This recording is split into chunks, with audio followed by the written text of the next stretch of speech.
बिलासपुर के ग्रामीण इलाकों से सामने आई तस्वीरें स्वास्थ्य व्यवस्था पर बड़ा सवाल खड़े कर रही हैं। गांव-गांव घूमकर मरीजों के घर इलाज करने का दावा करने वाले कथित फर्जी डॉक्टर खुलेआम इंजेक्शन लगा रहे हैं, जबकि उनके पास वैध योग्यता और अधिकार होने पर गंभीर सवाल है। सबसे बड़ा सवाल तो ये है कि जब नियम साफ है, कार्रवाई के अधिकार मौजूद है और पहले भी ऐसे मामलों में लोगों की जान जा चुकी है, तब आखिर स्वास्थ्य विभाग की निगरानी कहां है? यदि कैमरा इन लोगों तक पहुंच सकता है तो जिम्मेदार विभाग की नजर इन पर क्यों नहीं पड़ रही है? मस्तूरी क्षेत्र के दर्री घाट और मानिकपुर में किए गए स्ट्रिंग के दौरान जो तस्वीरें सामने आई वे किसी भी जिम्मेदार व्यवस्था को झकझोर देने के लिए काफी है।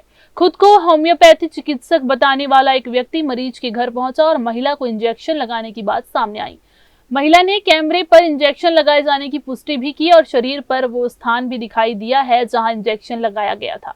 इतना ही नहीं, दूसरी महिला को भी इंजेक्शन लगाने की तैयारी चल रही थी कि कैमरा देखते ही दवाइयों का बैग छिपाने की कोशिश शुरू हो गई।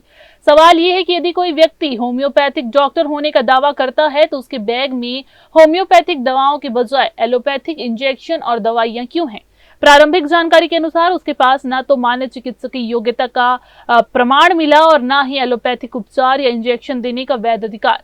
यदि ये सही है तो ये केवल नियमों का उल्लंघन नहीं बल्कि सीधे लोगों की जान को जोखिम में डालने का मामला है। ग्रामीणों की मजबूरी आज कथित झोलाछाप डॉक्टरों की सबसे बड़ी ताकत बन गई है। जहां सरकारी स्वास्थ्य सेवाएं समय पर नहीं पहुंच पाती, वहां कथित फर्जी डॉक्टर बेखौफ होकर इलाज का कारोबार चला रहे हैं। बिलासपुर और कोटा क्षेत्र में गलत इलाज के कारण पहले भी कई लोगों, विशेषकर बच्चों की मौतों का मामला जो है वो सामने आ चुका है। कार्रवाई हुई, क्लिनिक सील हुई, लेकिन तस्वीरें ये बता रही है कि अवैध इलाज का ये नेटवर्क अब भी सक्रिय है। ऐसे में सवाल सिर्फ कथित फर्जी डॉक्टरों पर नहीं बल्कि उस निगरानी तंत्र पर भी उठता है जो हर कार्रवाई के बाद सब कुछ सामान्य मान लेता है। अब जरूरत औपचारिक चेतावनी की नहीं बल्कि लगातार अभियान चलाकर ऐसे लोगों की पहचान, जांच और सख्त कानूनी कार्रवाई की है। यदि समय रहते प्रभावी कदम नहीं उठाए गए तो इसकी कीमत किसी और मासूम की जिंदगी से चुकानी पड़ सकती है। कैमरामैन राकेश खरे के साथ पिंटू दुबे की रिपोर्ट।